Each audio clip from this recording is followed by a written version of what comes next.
પીવાનું છે, એનું સેવન કરવાનું.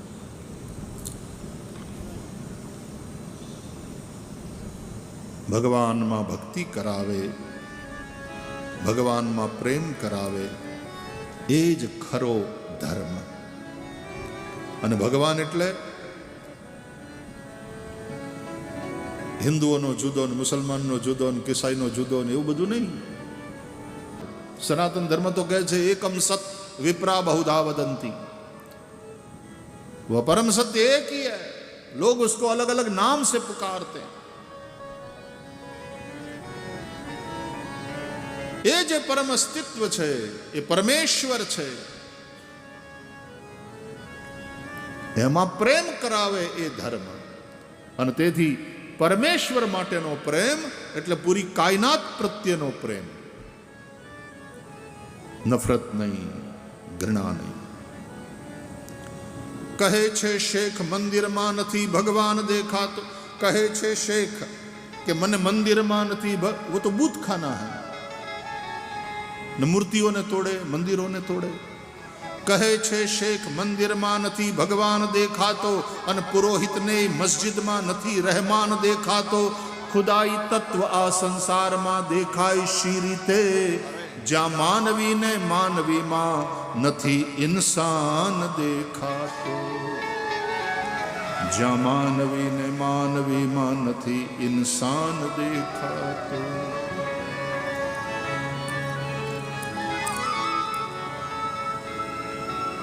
મુલ્લા, મૌલવી, પંડિત, પુરોહિત, ફાધર, પાસ્ટર, આ બધા પોતાના માણસોને શું ઉપદેશે છે એનું બહુ મહત્વ છે. ઝહર મત પિલાઓ, ઝહર મત પિલાઓ, યા નશા મત કરાઓ, અફીમ મત બનાવો. જે છે ને તેને તે રહેવા દઈ અને ઉત્તમ ઇન્સાન બને એ માટેના પ્રયાસો કરો. એની મદદ કરવા માટે ઇન્સાન છે એટલું કાફી છે. उसके लिए सौदाबाजी मत करो कि તમે અમારા ધર્મમાં આવી જાઓ તો અમે તમને આમ કરીએ, તમને ભણાવીએ ના, ये सौदाबाजी है. इंसान है, इंसान का इंसान के रूप में आदर करो, इंसान का इंसान के रूप में स्वीकार करो. ये क्या सौदेबाजी लगा रखी है.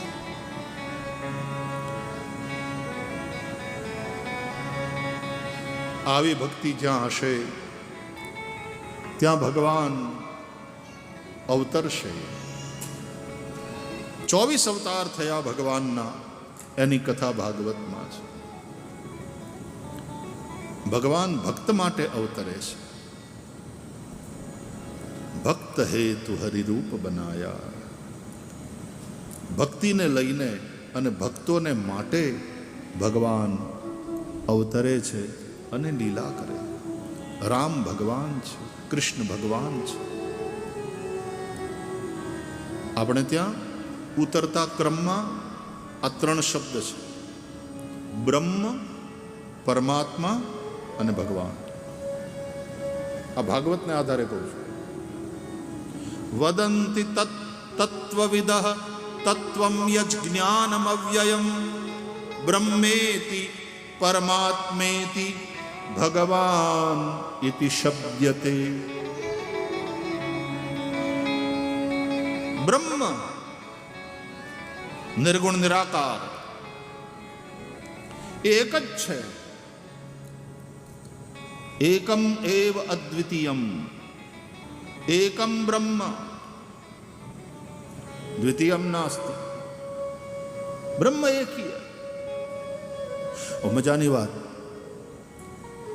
એ બ્રહ્મ શબ્દથી જ આખું બ્રહ્માંડ આ શબ્દ બન્યો છે. બૃહ ધાતુ છે, ફેલાયેલું. વૈજ્ઞાનિકો પણ કહે છે કે હજી બ્રહ્માંડ ફેલાઈ રહ્યું છે. બ્રહ્માંડના ફેલાવાની પ્રક્રિયા હજી ચાલુ છે. બ્રહ્માંડ,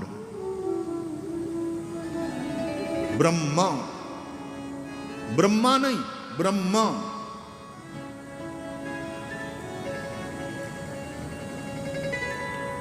એ બ્રહ્મથી જ પછી બ્રહ્મા વિષ્ણુ મહેશ થયા. પણ બ્રહ્મ, that supreme reality, બ્રહ્મ निर्गुण निराकार एकम एव अद्वितीयम, जिसका कोई न नाम है न कोई रूप है, न तस्य प्रतिमास्ति. એ બ્રહ્મની કોઈ મૂર્તિ નથી.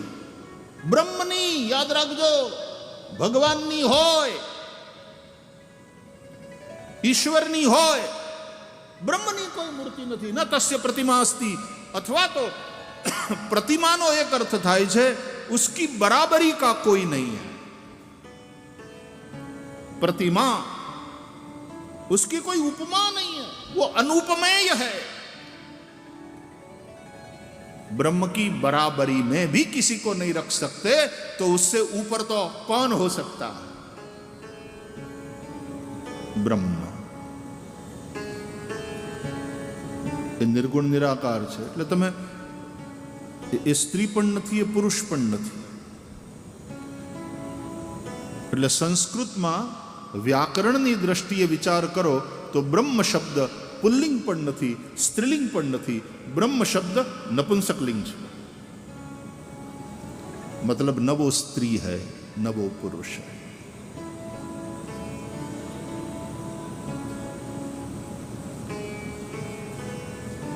અને બ્રહ્મ જ્યારે માયાના ગુણોનો સ્વીકાર કરે, માયા એ પણ એની જ છાયા છે, એની જ શક્તિ છે. એ માયાના ગુણોનો સ્વીકાર કરે જ્યારે બ્રહ્મ, ત્યારે એની ઈશ્વર એવી સંજ્ઞા થાય, ત્યારે એને ઈશ્વર કહેવાય. એટલે માયા વિશિષ્ટ चैतन्य को ईश्वर कहा गया. એને ઈશ્વર કહો યા પરમાત્મા કહો, એના ત્રણ રૂપ. કારણ કે માયા ત્રિગુણાત્મિકા છે, સત્વ, રજસ અને તમસ. સત્વ ગુણના અધિષ્ઠાતાના રૂપે એ વિષ્ણુ, રજોગુણના અધિષ્ઠાતાના રૂપે બ્રહ્મા, તમોગુણના અધિષ્ઠાતાના રૂપે રુદ્ર.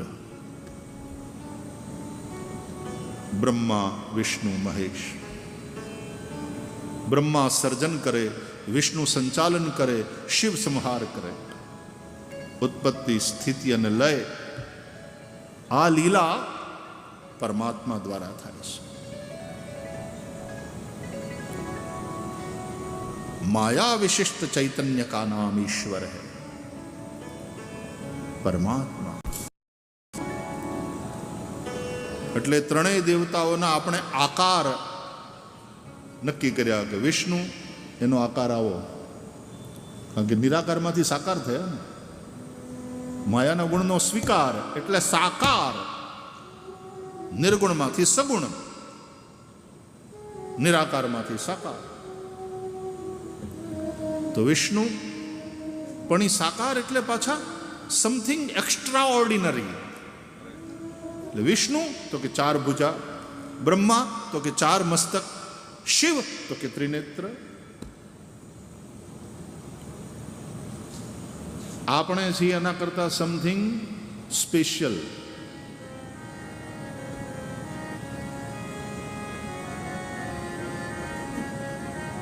વિષ્ણુ એને ચાર ભુજા છે, શંખ ચક્ર ગદા પદ્મધારી.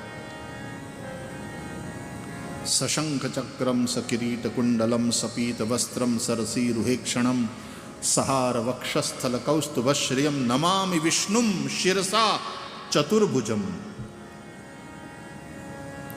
ચતુર્ભુજમ વિષ્ણુમ શિરસા નમામિ. બ્રહ્મા ચતુર્મુખ, પૂર્વ, આગળ, પાછળ, આજુબાજુ ચાર મોઢા, અને ચારે મુખમાં ચાર વેદ છે. This is our belief system. Brahma, એના પૂર્વના મુખથી ઋગ્વેદ, દક્ષિણના મુખથી યજુર્વેદ, પશ્ચિમના મુખથી સામવેદ અને ઉત્તરના મુખથી અથર્વવેદ ગવાઈ રહ્યો છે. એ ચારે વેદના પાછા 4 ઉપવેદ છે. આયુર્વેદ, ધનુર્વેદ, ગાંધર્વ વેદ અને શિલ્પ સ્થાપત્ય આદિ બધી વિદ્યાઓ.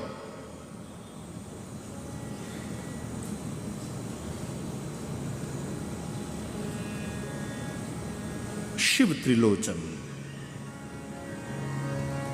અને ત્રીજું લોચન એવું વિશિષ્ટ કે જ્યારે ખોલે તો જે પણ અનિત્ય છે એ સળગીને ભસ્મ થાય. તબ સેવતી સરનયન ઉઘારા ચિતવત કામ ભય જરિછારા. શિવ ત્રીજું લોચન ખોલે ને પ્રલય થાય. આજ્ઞા ચક્ર છે અહીંયા. અને જ્ઞાન દ્રષ્ટિ જ્યારે ખુલે ત્યારે જે પણ નશ્વર છે એ સમાપ્ત થાય અને જે શાશ્વત છે એની ઝાંખી થાય, એનો અનુભવ થાય. જ્ઞાન એટલે આવો અનુભવ જે શાશ્વત તત્વ છે, પરબ્રહ્મ.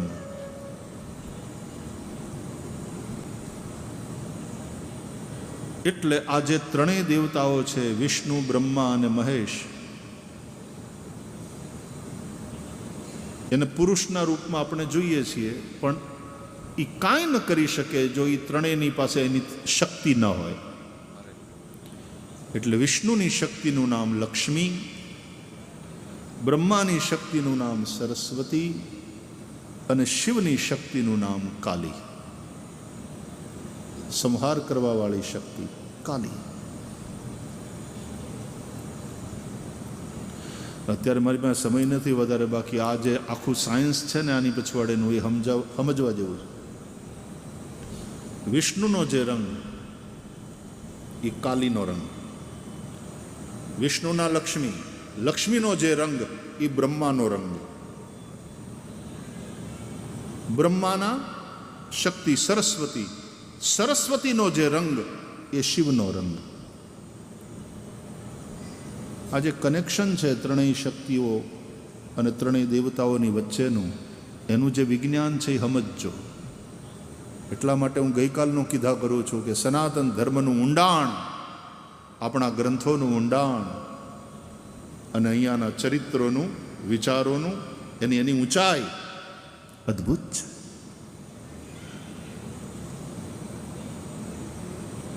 કોઈક જગ્યાએ કથામાં આ વસ્તુ વિસ્તારથી સમજાવી હતી. કદાચ બધાના રુચિનો વિષય પણ આ ન હોય, પણ જે સનાતન ધર્મને જરા ઊંડાણથી સમજવા ઈચ્છે છે એને આ સમજવા જેવું છે. ભગવાન વિષ્ણુ આમ પતિ પત્ની સજોડે, તમે ગરબા લેવા માટે થઈને આમ કુંડાળે વળો ને, વર્તુળ બનાવો, એવી રીતે આ ત્રણેય શક્તિ, કારણ કે પ્રકૃતિ છે અને આ પ્રકૃતિનું જ બધું ચક્કર ચાલે છે. પ્રકૃતિ ગતિશીલ છે, ગતિ પ્રકૃતિનો સ્વભાવ છે, ક્રિયા ગતિ પ્રકૃતિનો પરિચય છે, ક્રિયા પ્રકૃતિનો સ્વભાવ છે અને પરિવર્તન પ્રકૃતિનો નિયમ છે. આ 3 પાછા વાક્યો યાદ રાખો. ગતિ प्रकृति का परिचय है, क्रिया प्रकृति का स्वभाव है, परिवर्तन प्रकृति का नियम है.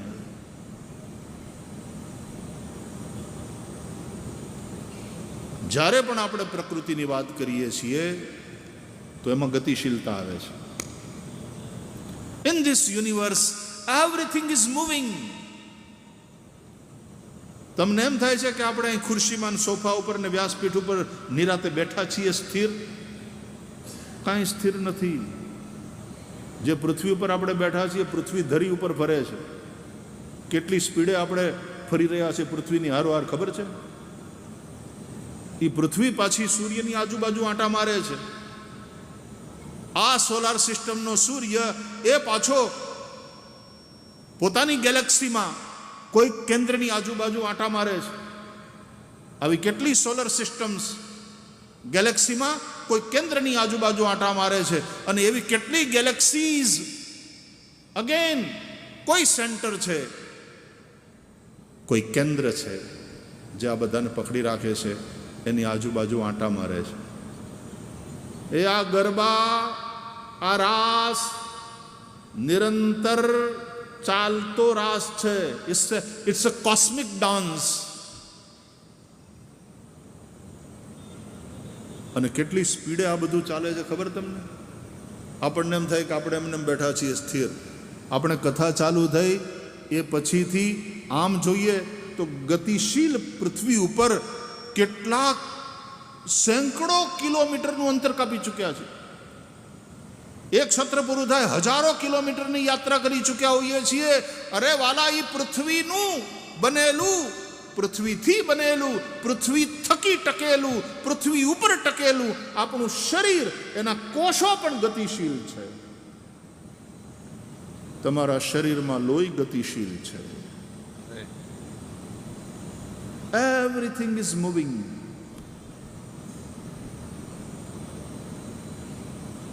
પ્રકૃતિ ગતિશીલ છે, એમાં બધું જ ગતિશીલ છે. ભાગવતની દ્રષ્ટિએ કહું તો જે ગતિશીલ છે એ ગોપી છે, અને જેની આજુબાજુ આ બધું ગતિશીલ છે અને જેને કારણે આ બધું ગતિશીલ છે અને જે કેન્દ્રમાં તાકાત છે એનું નામ કૃષ્ણ. એટલે આ કૃષ્ણ ગોપીનો રાસ in universe, it's happening every moment. રાસલીલા કોઈ અમુક સમય અમુક પ્રદેશમાં ઘટેલી ઘટના નહીં. રાસ નિરંતર થઈ રહ્યો છે.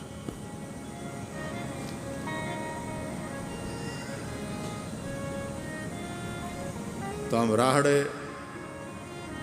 રાસ રમવા કુંડાળામાં બધા ભેગા થાય એમ વિષ્ણુ, લક્ષ્મી, બ્રહ્મા, સરસ્વતી, શિવ, કાલી, 3 જોડી અને 6 જણા. હવે કાલી કૃષ્ણની બાજુમાં ઊભી છે, એટલે કાલીનો અને કૃષ્ણનો રંગ એ છે. અને શાસ્ત્રો મળશે તમને, એમાં વચનો મળશે, કાલિકા એવ કૃષ્ણ. कृष्ण और कालिका में अंतर नहीं. काली एवा ज कृष्ण वर्ण, मेघ वर्णम शुभांगम विष्णु.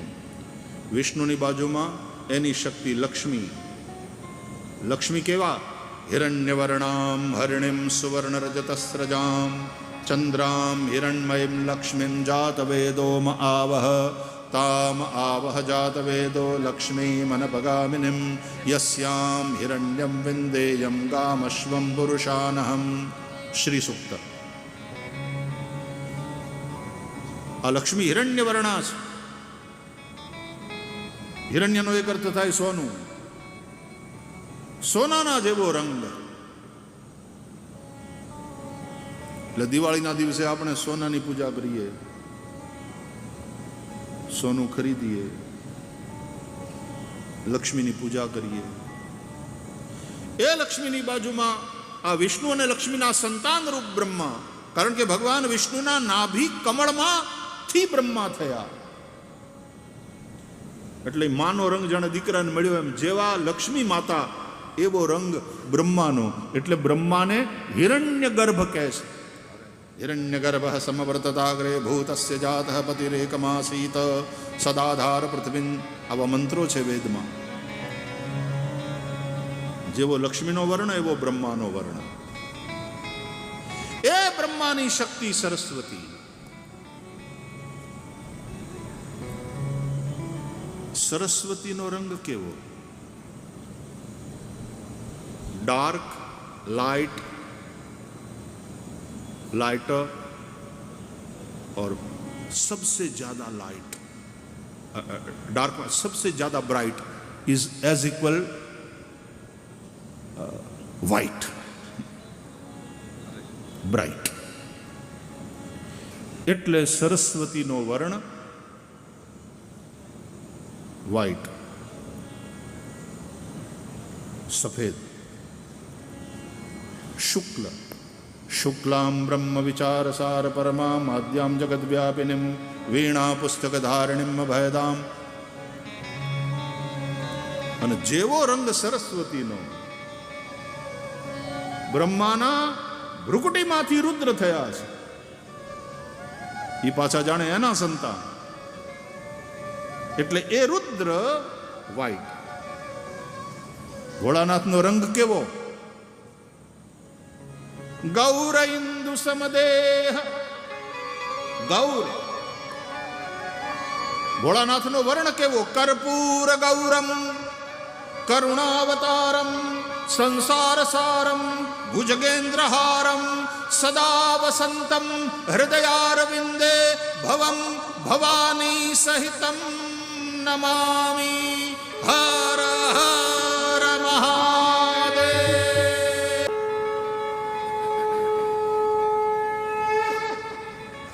આ સનાતન ધર્મના જે શાસ્ત્રો છે એની જાણકારી મેળવો, એ કથામાંથી મળશે. આ ખાલી ધાર્મિક એન્ટરટેનમેન્ટ નથી. સનાતની છો તો સનાતનના જે સિદ્ધાંતો છે એના વિશે જાણો. માટે જેવો સરસ્વતીનો રંગ એવો શિવજીનો રંગ. એટલે અમારા ગુરુકુળોમાં વિદ્યાર્થીઓ ભણે તો બીજું કોઈ મંદિર હોય કે ન હોય, શિવજીનું મંદિર હોવું જ જોઈએ, આવો નિયમ. કારણ કે શિવજી સર્વ વિદ્યાઓના દાતા છે.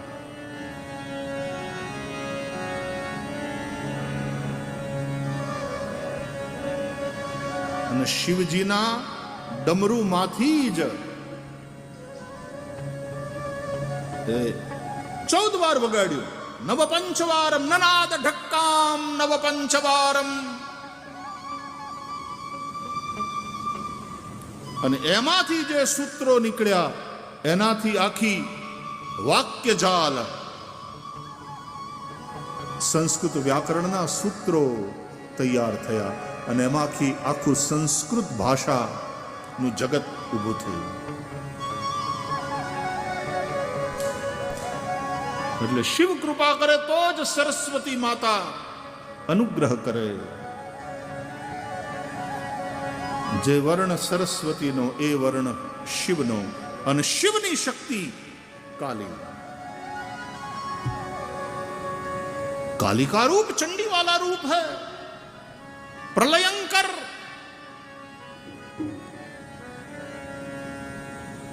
काली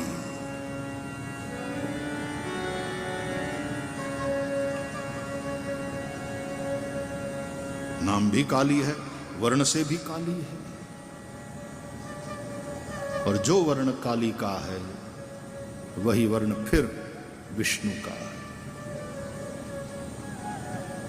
गगन सदृशम मेघ वर्णम शुभांगम लक्ष्मी कांतम कमल नयनम.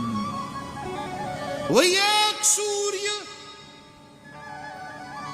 सुबह होती है सूरज निकलता है पूरब से तो उसका रंग कुछ अलग होता है. जैसे जैसे ऊपर उठता है सूर्य रंग बदलता रहता है. मध्याह्न का सूर्य आसमान में होता है तो फिर रंग उसका अलग होता है, ढंग अलग होता है. और वही सूर्य जब संध्या समय अस्ताचल की ओर जाता है तो फिर से सूर्य का रंग अलग होता है. वह सूर्य एक ही है, उसी तरह वह तत्व एक ही है, ब्रह्म. પણ એ જ્યારે માયા વિશિષ્ટ બને ત્યારે ઈશ્વર અથવા તો પરમાત્મા એના આ 3 રૂપ વિષ્ણુ, બ્રહ્મા અને મહેશ. પણ એ પાછા વિષ્ણુ અવતરિત થાય. નિર્ગુણમાંથી સગુણ તો થયા પણ હવે સગુણ પાછા સાકાર થાય. એને ભગવાન કહેવાય, એને અવતાર કહેવાય. એવું થઈ શકે? કેમ ન થઈ શકે? ફિઝિક્સ ભણ્યા છો? ભૌતિક શાસ્ત્ર એમ કહે છે કે પદાર્થના 3 જ રૂપ હોય છે: gas form, liquid form and solid form. પદાર્થના 3 જ રૂપ છે. તમે ખાલી પાણી ઉપાડો, પાણી એક પદાર્થ છે. પાણી લિક્વિડ ફોર્મમાં છે, પણ પાણી લિક્વિડ ફોર્મમાં હતું એ પહેલાં ગેસ ફોર્મ. પાણી છે શું કે ઓક્સિજન અને હાઇડ્રોજનનું કોમ્બિનેશન. That is water. કેમિસ્ટ્રીની દ્રષ્ટિએ જોઈએ તો H2O, હાઇડ્રોજનના 2 પરમાણુ અને ઓક્સિજનનો 1 ભેગા થાય કોઈ કેટલિસ્ટને કારણે અને ત્યારે પાણી બને.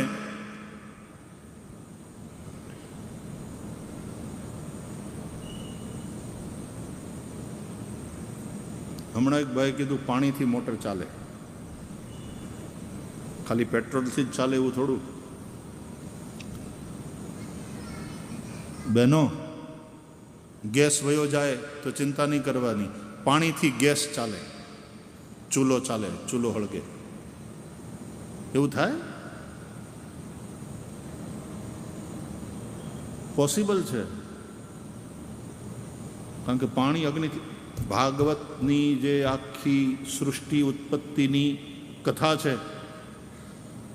એમ કહે છે કે આ 5 જે તત્વ છે ને, આકાશ, વાયુ, તેજ, જળ અને પૃથ્વી, તો આકાશાદ વાયુ, વાયોરગ્નિ, અગ્નેરાપ, અદ્ભ્ય પૃથ્વી, ये क्रम है. આકાશ, આકાશથી વાયુ એટલે વાયુમાં આકાશ પણ છે. વાયુથી તેજ એટલે અગ્નિ, એટલે અગ્નિમાં વાયુ અને આકાશ બંને છે. અગ્નિથી જળ એટલે જળમાં અગ્નિ, વાયુ અને આકાશ ત્રણેય છે. જળથી પૃથ્વી એટલે પૃથ્વીમાં જળ, અગ્નિ, વાયુ અને આકાશના તત્વો, એના ગુણો પણ છે.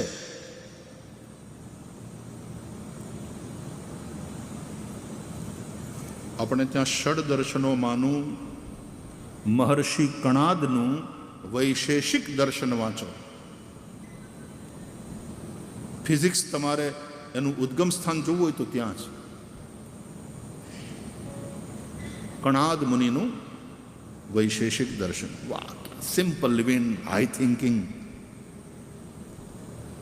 ખડું લઈ લીધા પછી ને જે કણ વધ્યા હોય એ વીણી વીણી અને એનાથી પોતાનું પેટ ભરી લેનારો એવો ઋષિ.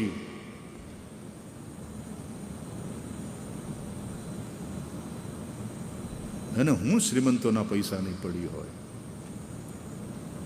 સાધનામય જીવન, સિમ્પલ લિવિંગ, હાઈ થિંકિંગ. પૂજ્ય રંગઅવધૂત બાપજીના થોડા પુસ્તકો મને પહેલા દિવસે અહીંયા પ્રાપ્ત થયા. એમના પત્રો વાંચી રહ્યો છું હમણાં. મારા હાથમાં પુસ્તક આવ્યું છે તો મને સમય મળે ત્યારે ઉતારે એ પત્રો વાંચું છું. શું અવધૂતિ મસ્તી! કોઈની પાસે કાંઈ માગવાનું નહીં, હાથ લાંબો કરવાનો નહીં.